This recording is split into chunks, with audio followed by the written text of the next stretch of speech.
Tonight we have a very special cocktail delivery. It is a forgotten classic, the Martinez. Now, thank you. I just want to say before we get started, I love names. You know, I'm a bartender, so often faces or drink orders are easier to remember. But I love how when you learn someone's name, it illuminates them somehow, right? You can transform a first impression into something deeper, and everybody's got a story about their name. I know a little bit about the name of tonight's cocktail, the Martinez, and I'd love to share. So the name Martinez is patronymic. It's a very fancy word. It means the son of Martin. The name Martin can be traced back to the Latin name Martinus, and the root of that is Mars. So Martinez, without much of a stretch, means the son of Mars. Mars, for those of you who don't know, was the Roman god of agriculture and war. Agriculture and war, planting seeds and raising things to the ground. I always wondered, how could one god, one name, be capable of so much? My first name is Wil. It's spelled with one L, and we're all friends here now, so I can tell you I don't like it when people ask me why. People ask me why all the time. Oh my gosh, and over the years I've come up with so many different answers, all for my own amusement. But my old standby reason as to why Wil is spelled with one L is that my parents were cheap. Thank you. Petre is my last name. It's spelled P-E-T-R-E. There's often confusion about that as well. It's not pronounced the way that it's spelled. I have my mother's last name, actually. Well, it's my mother's father's last name, and then his father's and his father's. You get the drill all the way back up. And it used to be spelled with an I with that weird French triangle thing on top. Immigration cleared that up. That branch of the family comes from Alsace, France. And fun fact, my mom did that Ancestry.com thing and found out that a Petre was the first muleteer of Queen Catherine de' Medici. A muleteer is someone who mucks out the stables, but still, a Petre was the very, very, very first one. And sometimes when, clarifying the pronunciation of my last name, people will say, like the dish, and I say, yeah, but it's spelled differently than the dish. But so, anyway, I have a unique name, both first and last, but if I had my father's last name, I'd be a Martinez. And that changes things, doesn't it? So Mars is the Roman equivalent of the Greek god Ares. Ares in Greek mythology was regarded with disdain. He was purely a creature of war and destruction. The Romans transformed his character to add a little dash of wisdom and strategy along with that agricultural stuff. If I had my father's last name, I'd be a Martinez. Can I ask you something? Do I look like a Martinez?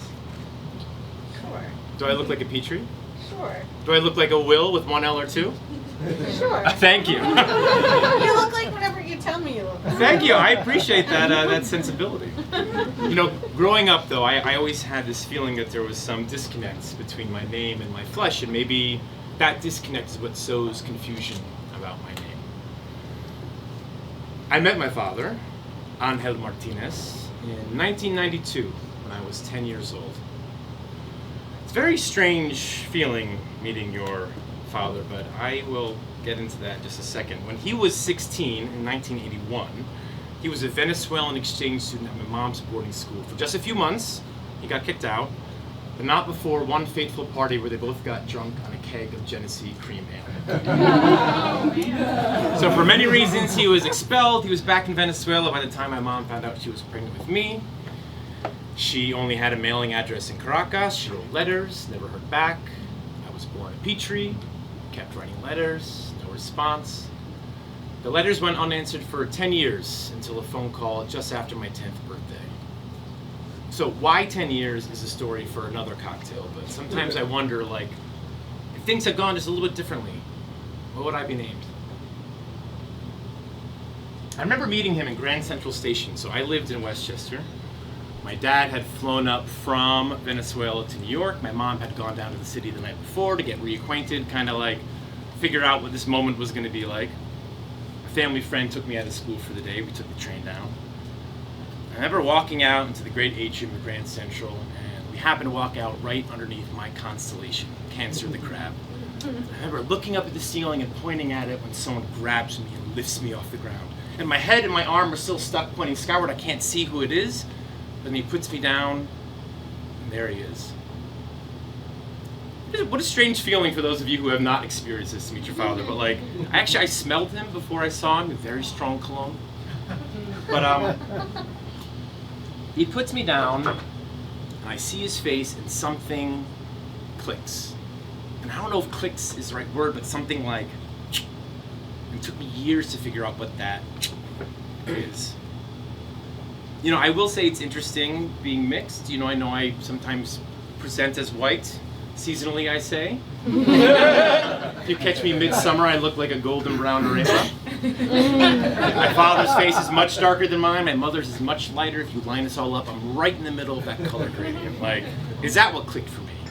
You know, like some sort of clarity about where my face or my skin fits into a larger storyline. I mean, that muleteer, that man who was mucking out the Queen's stables all those generations ago, the guy whose lineage is responsible for me being a Petre, is just one small ingredient in who I am. You know, we highlight some parts of our ancestry while others remain buried below. Mixed but unnamed. So a couple years after I meet my dad, I'm like 15 or so, he decides to move from Venezuela to Miami with his new wife to start a family of their own, and I help him with the green card process. But because his name was not on my original birth certificate, to help bolster his case, I'll turn that around for you. To help bolster his case, I legally changed my name to include his, buried between my middle name and my last name. My middle name, by the way, is Christian. It's spelled with a K. We don't even have the time. Another day, but technically, legally, there is a Martinez squeezed in there just before the Petre. And something I want to say about that click before I forget it. Part of it, yes, there was a clarity about my father's face, my mother's, and mine. It's like a quiet battle put to rest. But another part of that click was an unsettling feeling. Like a seed of anxiety planted right at the same moment. It was a feeling that I didn't have the language at the time to acknowledge or even express, but like, it was a feeling that there was something that would put the two of us at odds. So anyway, I got married 10 years ago. I'm bouncing around all over the place, but these are all important ingredients in the mix. My husband's name is Chiaki Murata. He's from Spain. Spain? He's from Japan. Jeez. Brain slip. Thank you. That'll be funny later on for another reason. He's from Japan. And I have to admit, I was very surprised when we were about to get married how many people came up to us and asked if we were planning on taking each other's last names. Like, not that there's anything wrong with that, but that's like straight people bullshit, right? Thank you. At home, I call Chiaki Chichi because that was his nickname as a little boy in Japan. And I don't know, sometimes I like to think if things are going a little differently, and I did have my father's last name as my own, and for some reason my husband did take that last name when we got married, then my Japanese husband would be called Chichi Martinez. Thank you. So we got married September 13, 2013. Very small ceremony, Brooklyn City Hall. 6 friends, my mom, my grandma, and my stepdad. My father did not come. Although I'd begun the process of coming out when I was 18, it took me a lot longer to figure out the way to tell my dad. I couldn't figure out the right way to do it without actualizing that I felt all those years ago in Grand Central when I met him. The feeling that we would somehow be put at odds. I did eventually come out to him when I was 27.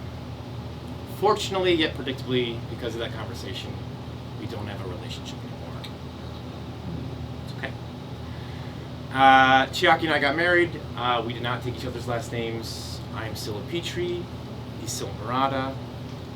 But the night before our wedding, we decided to have a bachelor party, just the two of us.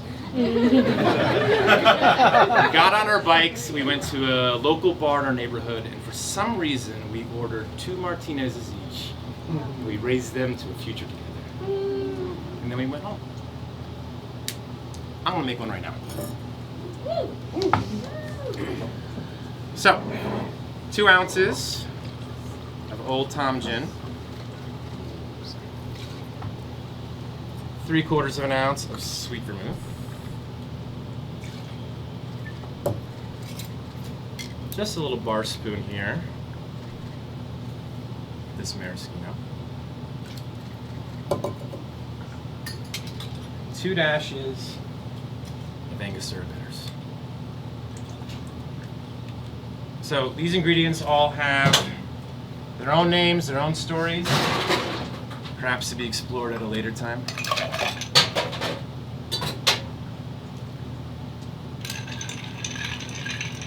And as we stir, the ice slowly dilutes, creating a little bit of space between the liquors, space to ponder, to taste, to wonder. Why are we drinking a Martinez and not something else? What do these ingredients have to do with Mars, the Roman god of agriculture and war? Agriculture and war. What seeds does this cocktail plant? What battles does this cocktail wage? This combination of disparate spirits could be called anything but... Where's my cocktail glass? Here it is. But it's this lineage, this story, and this thread that gets stirred up tonight. And I have to say, when I sip this drink, I don't think about the heaviness associated with my namesake. I don't. I think about the night before my wedding. All that giddiness and uncertainty and excitement of everything that lay ahead. The things that can grow when you start a new chapter. And so I'd love to raise a glass with all of you to the transformative power of a name and all of its relativity. Cheers. Cheers.